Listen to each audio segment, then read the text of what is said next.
The night Janice Vael almost died, she had only stayed because of a headache. She had been at Petra's apartment since the afternoon. A routine visit.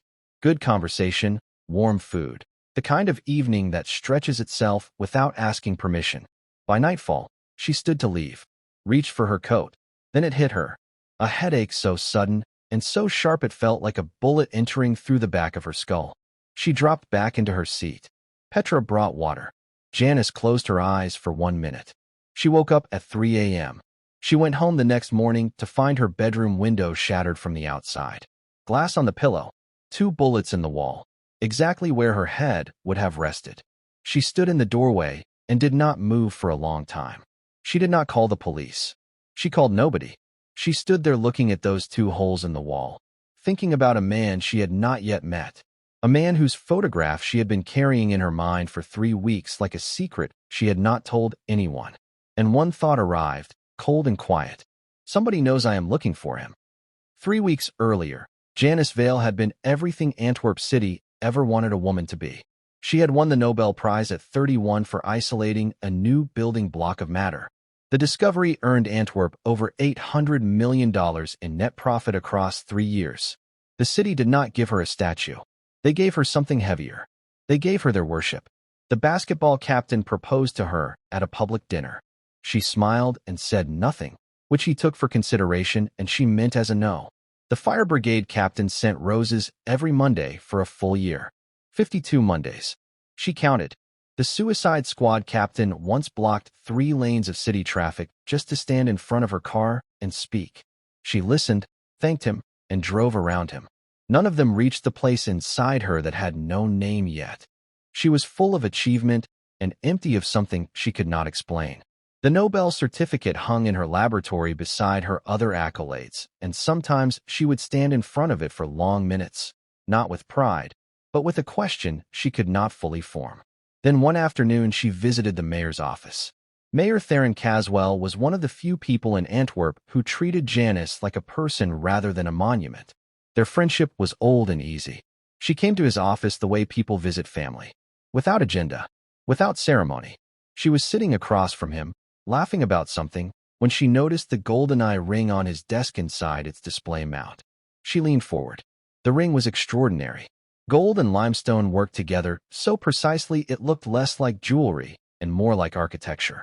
Like someone had convinced 2 hostile materials to become one thing and hold that position permanently.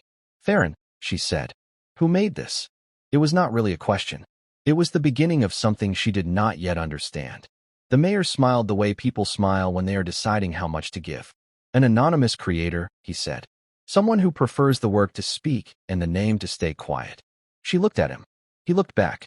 Then he opened his desk drawer, which he had never done in front of her before, and placed a photograph on the desk between them. She did not speak for a long time. The man in the photograph had a jaw that looked carved rather than grown. Emerald eyes so specific in their color they seemed deliberate, like someone had chosen them. Hair that fell below his neck in dark waves. A muscular build that read not as vanity, but as a man who used his body for real work. He was not looking at the camera. He was looking at something off to the side, and whatever he was looking at, his expression said he had already understood it fully. Janice had felt many things in her life. Intellectual awe, professional satisfaction, the clean pleasure of a problem solved. But she had never felt this. This was different.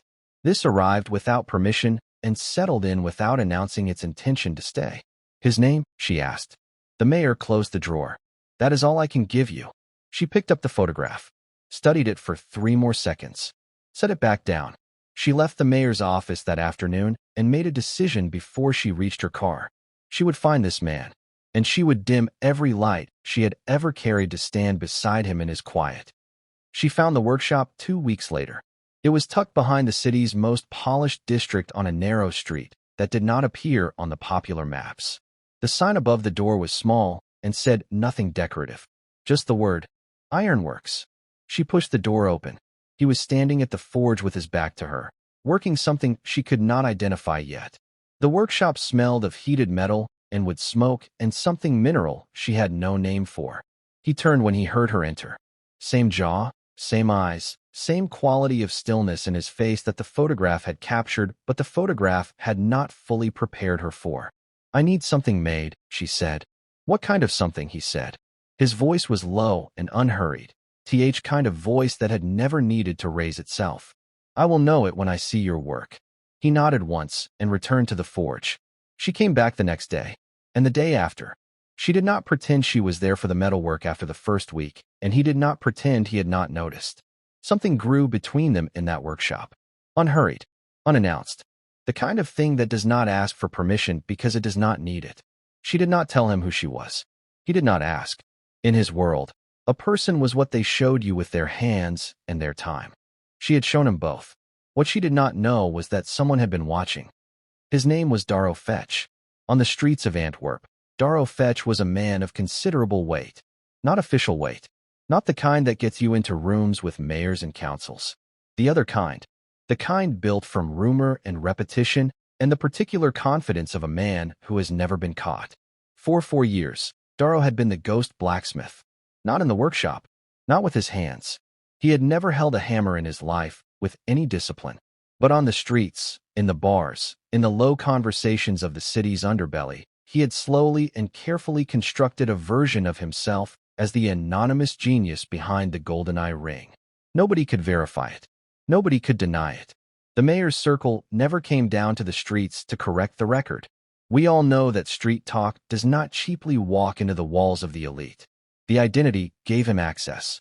It gave him money from men who wanted custom work they thought he could provide, work he farmed out quietly to others and claimed as his own. It gave him a reputation that moved like a shadow, always ahead of him, clearing space. Then Janice Vael started asking questions. He heard it first as a murmur. The Nobel woman, asking around about the GoldenEye ring. He dismissed it. She was elite. She would ask, get a polished deflection from the mayor's office, and return to her laboratory. But she did not return to her laboratory. She found the workshop. Darrow had a man who kept eyes on that street. When the report came back that Janice Vael, the most recognized woman in Antwerp, had walked through that door and come back the next day and the day after, Darrow sat alone for a long time and did the mathematics. The most intelligent woman in the city. The most celebrated. If she found the real man, if she confirmed his identity publicly, if it ever reached the news that she had chosen the genuine ghost blacksmith over every decorated man in the city who had wanted her, the story would move at a speed he could not control. The streets would hear it. The streets would talk. And in that talk, the lie he had been living would surface like something that had been held underwater and finally let go. He could not let her find him. He sent 2 men with rifles to her apartment. Clean, quiet, nothing that pointed back to him. She was not home. He did not know about Petra's apartment. He did not know about the headache that had arrived like a bullet and dropped her into a chair at 9 p.m. and held her there until 3 a.m.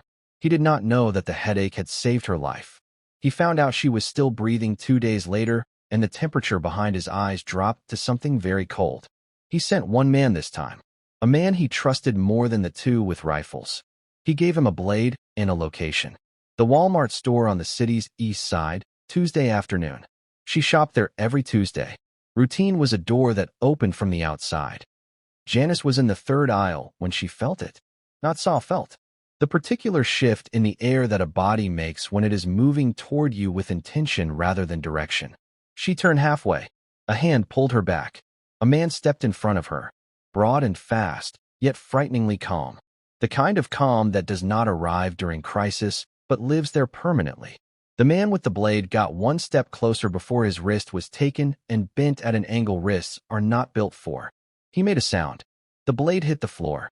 Nobody in the aisle turned around. The whole thing lasted 4 seconds. The man who had saved her walked her to the exit without speaking.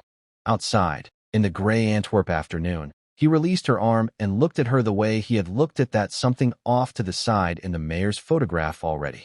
Already understanding. Already 3 steps ahead. Go somewhere you are not expected tonight, he said. Then he walked back toward the store entrance and was gone. Janice stood on the pavement. She already knew that jaw. She already knew those eyes. She had been looking at that face in her memory for weeks, running her mind over its details the way you return to a sentence that will not stop meaning something. The ghost had just saved her life, and he still did not know she knew who he was. Well, folks, you already know what it feels like. To carry something, a secret, a name, a feeling you have not said out loud yet. You know how it feels. And now Janice was standing on that pavement holding all three. If you have ever known something about someone before they knew you knew it, if you have ever stood that close to a truth and chosen, for one more day, to let it stay quiet, drop a comment below. Tell us the moment you almost said it, and the time you didn't. We're reading every one. She told him the next morning at the workshop. Not everything, though. She told him about the photograph. She told him what the mayor had shown her and why. She watched his face as she spoke, and his face gave her very little, which she had expected. He was quiet for a long time after she finished. How long have you known? He said. Since the mayor's office. And you came here anyway. I came here because of the mayor's office. He looked at her for a long moment. Then he turned back to the forge and was quiet again. But something in the workshop had shifted. The thing that had been growing between them without announcement had just been named, and naming a thing changes its weight. What neither of them said aloud was that someone had tried to kill her twice. What neither of them said was that the someone had to be connected to his identity. Kendrick had lived anonymously for 7 years without incident. Janice had lived publicly for a decade without an enemy. The only thing that had changed was the place where their two worlds had touched. Kendrick knew what that meant. He said nothing about it. He went to one person, quietly, without drama. He sat across from the mayor's most trusted aide and presented a single technical detail about the GoldenEye ring, a specific characteristic of the limestone sourcing, the depth ratio of the inlay at the band's interior seam, a measurement so precise it could only be known by the man who had made the thing. Find who has been claiming otherwise, he said, and show them this. He left and returned to his workshop.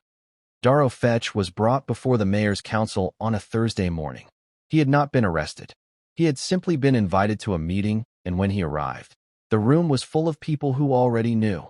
The aide laid the technical document on the table, asked Darrow to explain the limestone sourcing, asked him about the inlay ratio, asked him, simply and without aggression, to describe the interior seam of the ring he claimed to have made. Darrow Fetch had never held a hammer with any discipline in his life. The room waited. He had nothing. Janice and Kendrick did not attend the council meeting. They did not read the reports when they emerged. They were already elsewhere, in a small room with 2 witnesses and a civil officiant, doing something so quiet that the city did not find out until a journalist with sharp eyes and sharper instincts caught the record filing 3 weeks later. The headline was simple: Nobel Laureate Janice Vael marries anonymous Antwerp blacksmith. The story beneath it named Kendrick Glenwood for the first time in 7 years of public record. It named him as the maker of the GoldenEye ring. It named the ring's true value. It named the years of anonymity and the reason behind them. The streets of Antwerp read it the same morning that Darrow Fetch's name appeared in a separate column, in a smaller font, beneath a less flattering headline. By the time both stories had finished spreading, Janice and Kendrick were gone. They left Antwerp on a Tuesday. No announcement, and definitely no farewell. Just 2 people and their luggage, and the particular silence of people who have decided where they are going and do not need anyone else to understand it.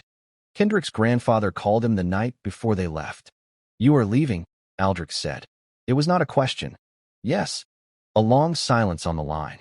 Then the old soldier said the only thing he needed to say. "Good." Janice heard it from across the room. She did not ask what it meant. She already knew. Some people spend their whole lives chasing the spotlight. Janice Vael had it. All of it. And yet she walked into the dark, on purpose, for one man who never asked her to. Maybe that's the part nobody tells you. That the brightest people are sometimes the ones most tired of shining. If this story stayed with you, hit subscribe. There's another one waiting. And in it, somebody else is about to disappear. For someone worth disappearing for. We'll see you there.